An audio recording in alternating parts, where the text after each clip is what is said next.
Welcome to Faith, Reason, and Geekdom. I'm your genuflexor, Roger. My brothers and sisters in Christ, join me every other Wednesday as we work out these three perspectives in our everyday lives. That's what I call Christian genuflexing.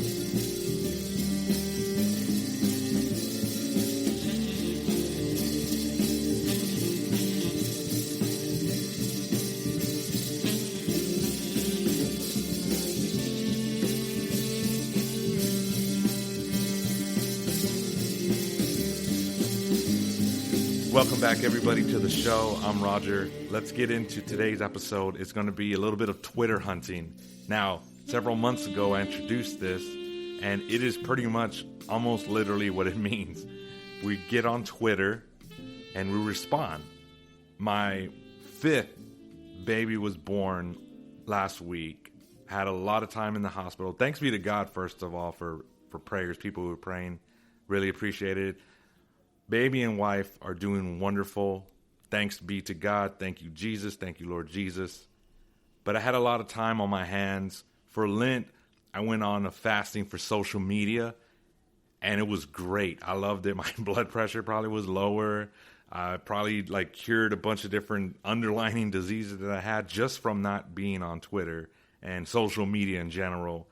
And for whatever reason, I guess subliminally, I was trying to make up for it. In the hospital, brought some books to read. Of course, got my rosary, St. Michael chaplet, praying. But I didn't just want to watch TV or whatever. So I was like, let me look around on social media. And it happened to be the day the news dropped that exciting that Roe versus Wade, a leak opinion piece from the Supreme Court Justice was leaked out, looking like it's going to be overturned, which is great news. We got to continue to fast and pray for that.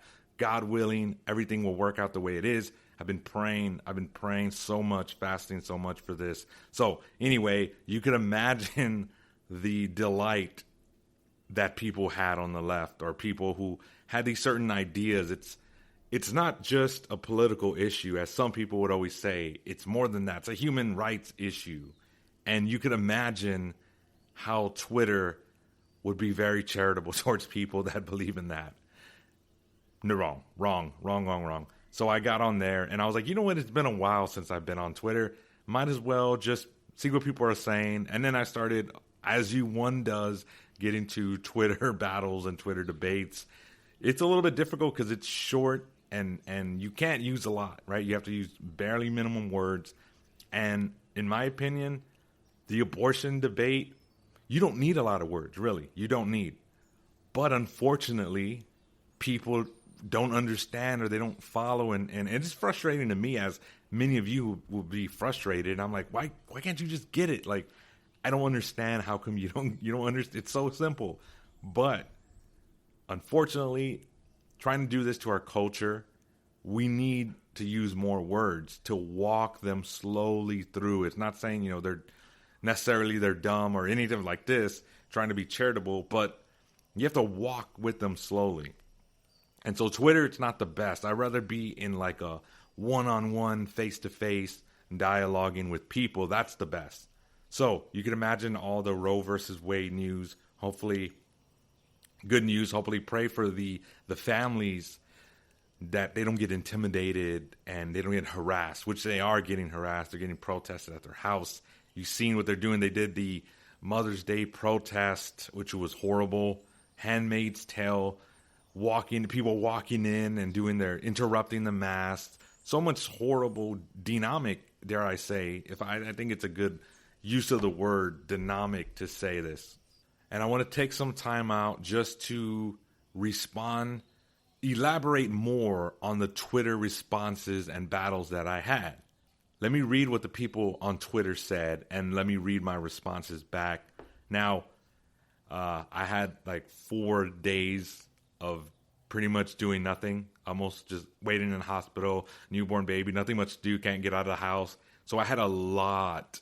When I say a lot, I mean a lot of time, like a lot. So I can't go through every single one of them because it's a lot. It's a lot. If you want to, you can go on my Twitter and you can go to tweets and replies and look at all of it. It's a lot. It's almost a novel. I should have just published that and sold it on Amazon for like $10. Kind of would have made a lot of money. It's a novel. It's long. And there was multiple people too. I don't remember. I lost count of how many people I responded and just randomly. Again, I had time. I was like, what am I doing? I'm going to sit here in the hospital, So anyway, I'm just going to pick a few of them and just go through them. I think this is one of the first ones that really got started. So this is from @RadicalJesus4. This is what they said. Overturning Roe versus Wade is going to get people killed. It's a fact. My response was simple. It was very simple and short. And I just said, how many unborn are killed a year? You hear this thing that they're worried, it's going to get people killed. The people they're going to turn to back alley abortion. They're going to resort to hangers. And what people don't understand is what about the unborn? They're getting killed by the millions a year. What is it, 60 million since Roe versus Wade? You can look at the daily numbers in America alone. Look at the daily numbers. How many are killed, the unborn? So for somebody to kind of worry about getting people killed, what about the unborn? It's not safe for them. And the fact is that abortion gets a lot of the unborn killed. So it's just a weird thing to say. Here's another tweet from Margaret Macker. I believe men should have no right to tell a woman what she can and can't do with her body. If that's the way they want it, women should also have the right to force men to have a vasectomy. My response was, right to do what? I'm for choice, but what choice? What are the unborn? And you see this position that this lady's coming from is saying, well, a woman has a right to choose. But what again, what? I'm for choice, but what choice? People want to hide behind that and say, yes, you're against choice. It's like, no, I'm not. I'm for choice. I'm trying to make a decision what sandwich I should eat. Should I have a turkey on rye? Should I have a bologna sandwich? Fry it up a little bit. Should I have a turkey sandwich? What kind of mustard? Should I have mustard, mayonnaise? Those are choices. Okay, what kind of medical choices should I make? Should I get contacts? Should I get the laser eye thingy, whatever that's I don't know, for some reason I'm still weird about that. I'm like something laser in my eye or something, but it's perfectly safe and everything. Or should I just wear glasses? Those are medical choices. It's not a medical choice to kill the unborn. So again, I'm for choice, but not all choices. I'm not for absolute choice. And again, what are the unborn? That it goes back to that question. You have to answer that. Let's go to another one. This is from Melissa Stone. Roe versus Wade is settled law for over 50 years. Over 70% of Americans want it to stand. This must be stopped before America is unrecognizable. Vote, vote, vote in mass numbers. I responded to this by saying, what about before 50 years? And how many years before did we get rid of slavery? This kind of speaks on the thing about people saying, oh, it's Roe versus Wade. It's been like this for 50 years. And they say it like it is a long time, 50 years, 5 decades.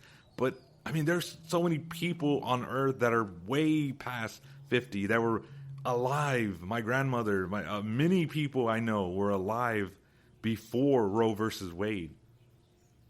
So it's not like it's this ancient thing that we've done in American, we had Roe versus Wade for all the existence of the country.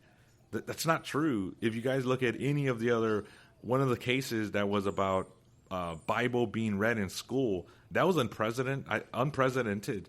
I think for 100 or more years that was allowed, and all of a sudden they overturned a 100 or 200 year president. So this isn't oh my goodness, 50 years. No, we've overturned laws that are older than 50 years. And if it's a bad law, it should change. It should change. I don't care how many years it was. Again, slavery, and I had responded the thing about slavery. How long was slavery okay? And until we banned it in all of America. It was around for a long time, but we abolished it.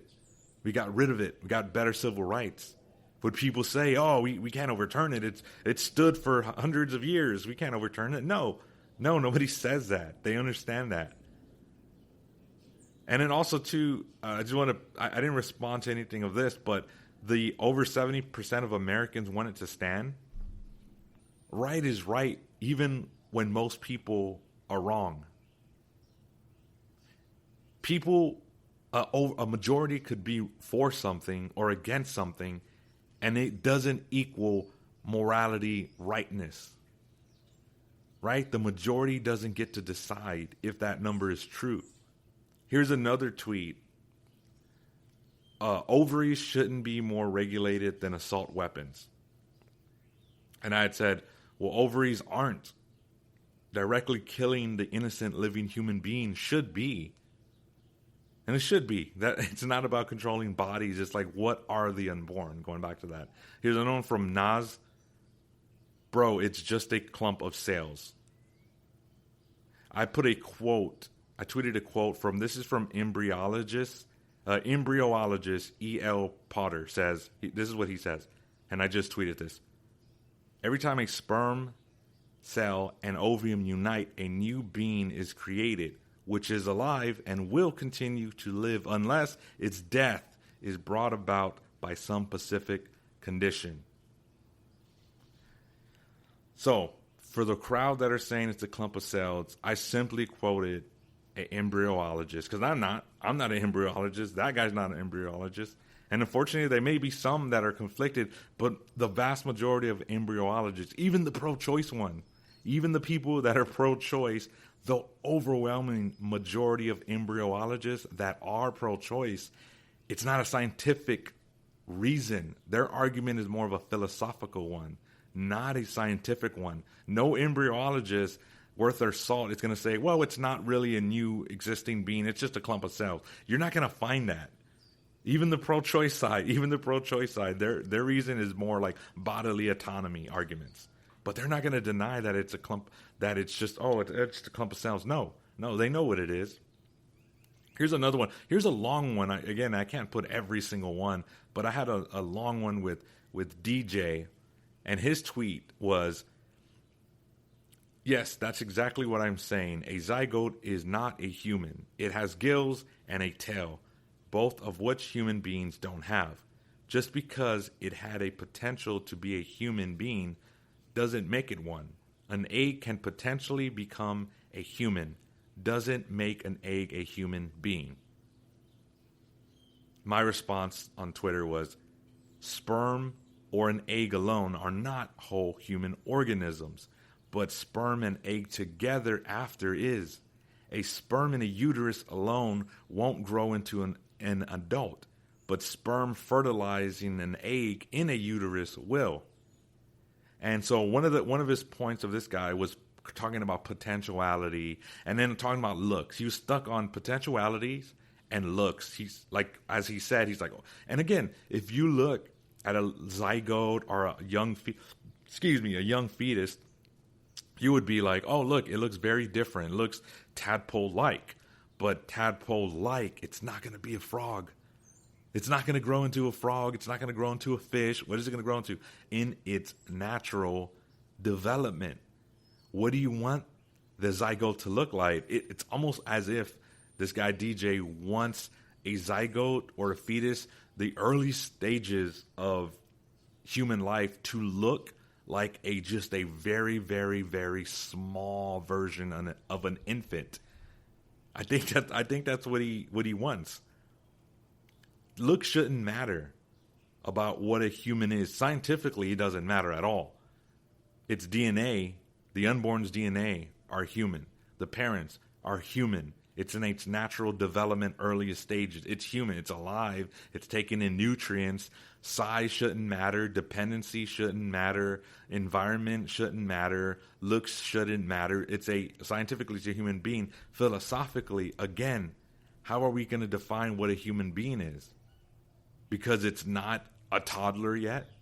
No. because it's not a grown adult yet? No, because it has a tail and gills, which again, the gills, that's a real, the way he's putting it, it's like he's trying to equivocate like a gills and tails exactly like a fish or something like that. Which again, looks shouldn't matter. What is it? What is the essence? It has a natural capacity to develop, and that's what it's meant to do. The unborn are meant to do that. It's not going to look like a extra tiny version of an infant. Here's another quote from the same guy, DJ. Which he had said, because this is what he said, because I had quoted him. I tweeted him a quote, and he responded, "Do you think quoting people's opinions are somehow fact? We are talking about something that doesn't have a definition. Any definition you give a human being will have an exception." Again, quoted another one. Maybe, again, I can be hard-headed. He didn't like me quoting people. And again, I was quoting pro-choice people. So here's what I quoted from another, again, pro-choice philosopher, arguably one of the best pro-choice philosophers, David Bonin. Quote, "The most straightforward relation between you and me on one hand and every human fetus on the other hand is this. All are living members of the same species, Homo sapien. A human fetus, after all, is simply a human being at a very early stage." I also responded to that same tweet that he had put about quoting people's opinions. And it was this. "Then give me a definition. What is a human being? If you say there's no definition of human, then why not accept mine?" So the two responses to that same tweet I had was the first one, again, even pro-choice philosophers, I quoted, I think, a pro-choice bioethicist, like, they're admitting that it is a human being. And using other people's opinions, again, that's a good way to line up your reasons. That's good arguments. When you make an argument from the opposing side, like a hostile witness, when you can use the opposing side to make your own points, that's strong.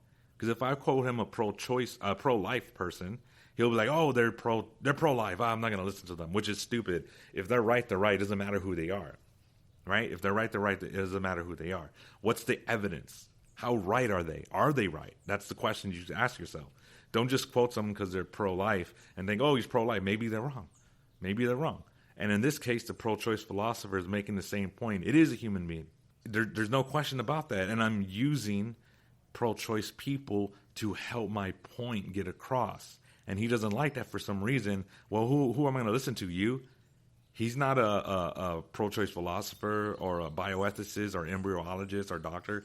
Why should my quotes from the opposition that helps me, why should that not be put forward to him, who's just some random dude on Twitter? I'm not saying this is law and king, but I'm building evidence. I'm building it up, and this is very important bricks and blocks to put in. And again, what he's talking about is like, "Oh, well, there's no definition of a human being." That's the second response I had, kind of elaborated on that.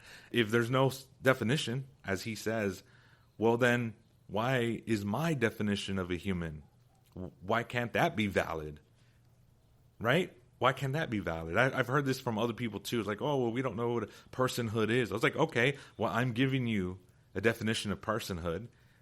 For argument's sake, let's say there's no definition or whatever. Let's use my definition of personhood, which has more rights, more dignity than their version of personhood, where it's like, "Oh, well, has to be, the unborn have to be sentient, they have to be smart, they have to feel pain, they have to look like this, they have to not look like that." Well, that's a lot of qualifiers. You're going to either set the bar too high, where anything could pass as a human being, or you're going to set it too low, where only literally born people after 9 months are going to be accepted. And I think mine is the fair one. For argument's sake, let's say we don't know when a person is a person. Usually the majority of the pro-life position on what a human being is, or what personhood is very charitable and accepting and safe for human rights. Whereas the other opposition of pro-choice, pretty much like analogy, kind of want to toss a grenade into a dark room without knowing for sure if it's clear or not. Just like, well, I don't know if it's clear. It should be clear. Let's just toss a grenade in there. The pro-life position saying, no, let's say we don't know if it's clear or not. How about we not toss that grenade in there? As a pro-choice, they would just want to toss it.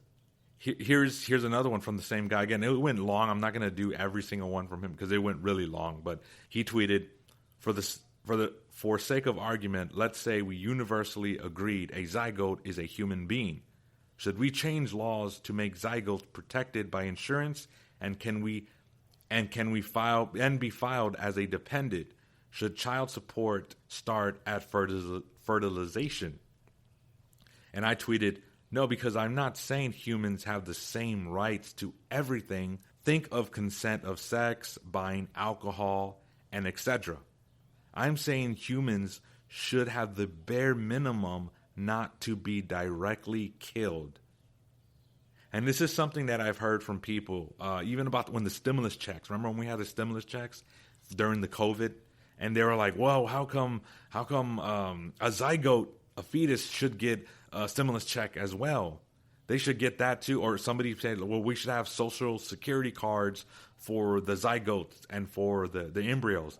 I've heard this from many people, and it's again the pro-life. Maybe pro-life people. I don't know any, but maybe some pro-life do argue for that.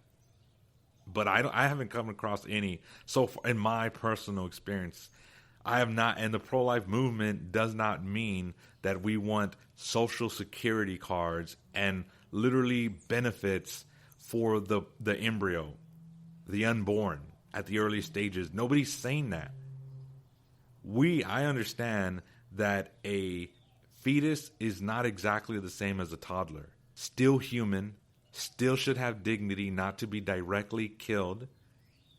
But of course we see that we recognize a difference, just like we recognize a difference with toddlers and teenagers and young adults. We all have different things. We have different things that children can't do.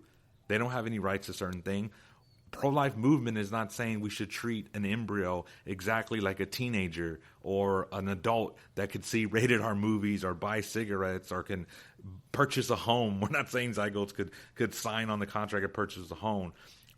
What we're saying is they have the bare minimum. They have the right, the dignity, the right not to be directly killed in its natural development stage. There's miscarriage that is deeply hurtful. Ask any woman and husband and man who's been through that. It's a loss.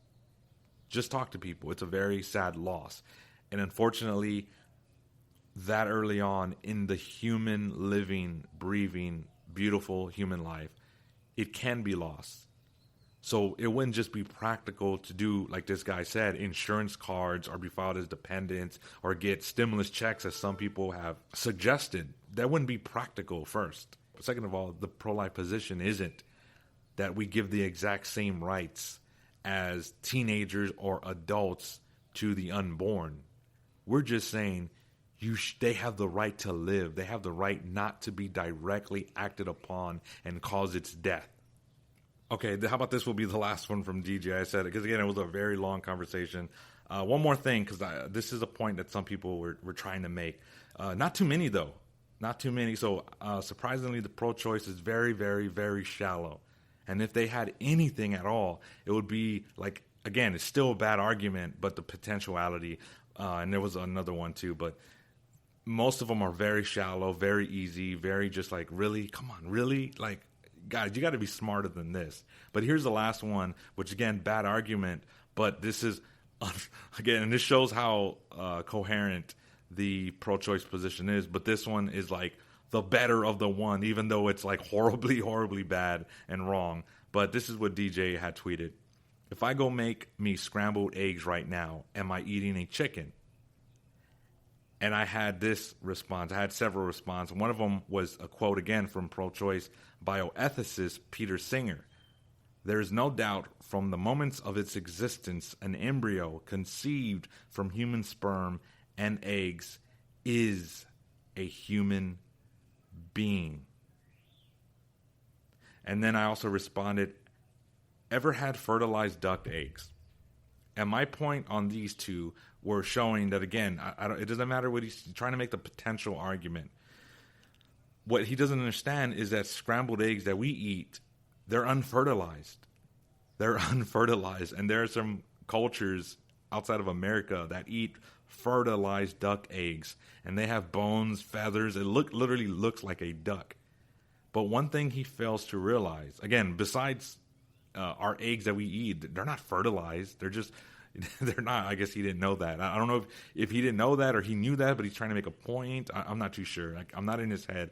I can't figure that out. But his thing was potentiality. And one thing you got to realize is the whole human, that's why I quote him, it's a whole human organism. It's a human being. It's alive. It's growing. It's taking in nutrients. It's in it, again, I keep saying this word, it's in its natural stage of development. It's a whole human. When I say whole human, that doesn't mean, again, oh, it's an adult. No.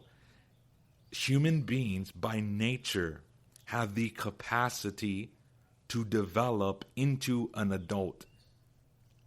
All that blueprint is in the fetus. It's in the unborn already. So it's not a potential, it is. Here's a analogy I think Trent Horn has used. If he had, remember those old snap photos that you take a picture and you had to like shake it, what do they call it? I forget. But yeah, growing up, I'm 35, so I remember those. The Polaroids. You had to shake it, right? I think that was a song too, right? Like an Outkast song. But you shake it, right? You shake the Polaroid. And all of a sudden it develops naturally, right? And then you see a picture of your family. If I were to take a snapshot of your family, and as soon as the Polaroid comes, before I shake it and it's still all dark, it's just dark, and I just rip it up, would you say, don't worry, it wasn't a picture of your family yet, or it wasn't a picture of the Loch Ness Monster or Bigfoot yet? No, you would say, no, it's what the Polaroid picture does by design. By design is a big old black smudge, and you shake it, and then the film by design develops into your picture of Bigfoot or UFO or Loch Ness Monster or family. And that's an analogy I've heard from Trent Horn. So he's stuck on the potential, but again, it's a living human being.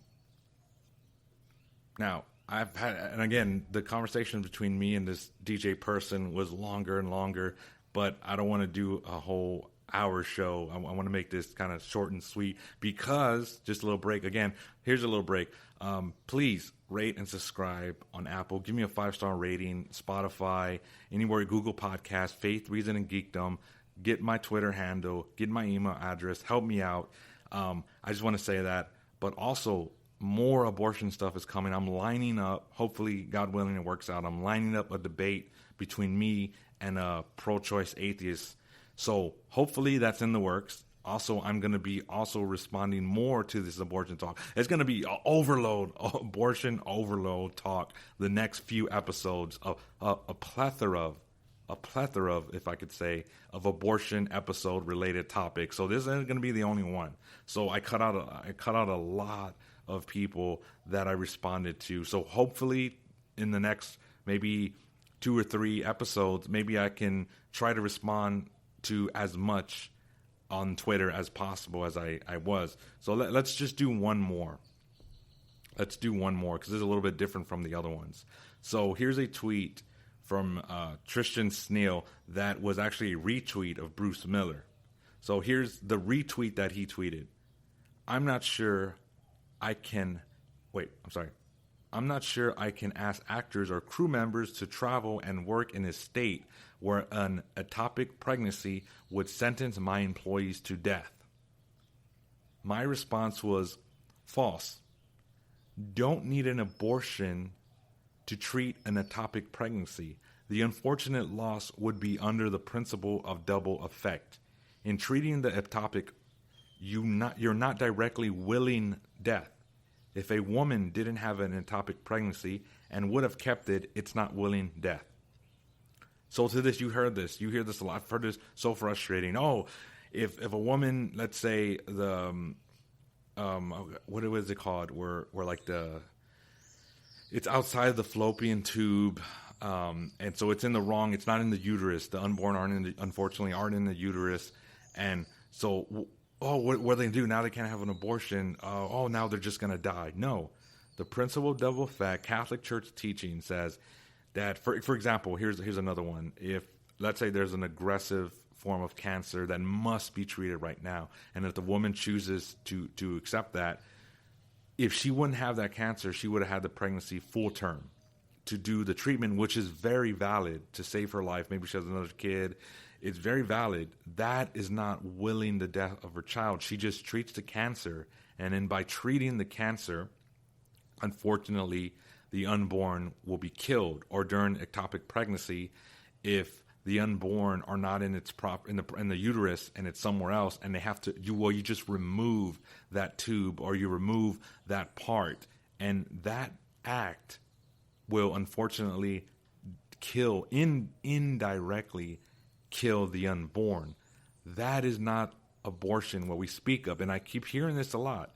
People don't understand that. We're not talking, when I say abortion and when the pro-life people say abortion, we're not talking about a real life or death medical emergency that the woman did not plan or want for herself. Abortion is when, other than life and death, if for financial reasons, you know what, I can't afford it, or you know what, I'm not with the father no more, or you know what, it's going to be too hard, I want to finish college, this is going to be hard. And again, this one's the big one, mental health. That's very vague. So I'm just stressful, let's kill the baby. Let's do an abortion to directly terminate the pregnancy, other than literally life and death. That is what we're talking about. That is abortion. We're not talking about ectopic pregnancies. We're not talking about aggressive cancer that you must treat right then and there and indirectly lead in the unborn's death. That's not what we're talking about. And I keep hearing this, and it's so frustrating because they know. I think most of them, I'm not in their mind, but I feel, and again, this is just an opinion, that a lot of pro-choice people that use this, they know what they're doing. They're trying to get an emotional response. Oh, what if your daughter, what if your wife, they will die? They're trying to use emotion. And I think some of them I honestly don't know. Maybe some of them don't know. Maybe they do think that pro-life people means abortion, like ectopic pregnancy, you can't do that. And they're mistaken. It's in Catholic teaching, the principle of double effect. To save the mother's life, if it's a direct danger to her life, they can do the surgery or do the act that fixes it. But indirectly, it causes the unborn's death. Once again, that is not the direct and willing and wanting of ending and terminating the pregnancy. Those are two different things, and I just want to make that clear. I had you're like, yeah, that's not even, I think I went through a quarter or less, not even half of the Twitter responses back and forth I've had with different people. That's not even a quarter, barely maybe a quarter. So maybe over the next few episodes, I can get to answer and elaborate a little bit. Because again, it's Twitter. You can't, I wish I could just talk to somebody live. But I'll try to do my best to do that. Again, more, hopefully, the abortion debates lining up. I'm going to have more responses, more Twitter interactions, respond to some articles that I saw.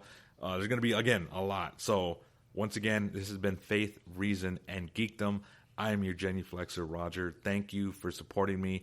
Thank you. Put me out there with your friends, all of that. We're going to get back into the geek stuff too, but right now I think it's very timely. We hit hard. Don't stop. Into the breach. Push the pedal down. Fasting and prayer for Roe versus Wade to get overturned. And when it does, thank God, we're not done yet. All right. Thank you guys. Godspeed.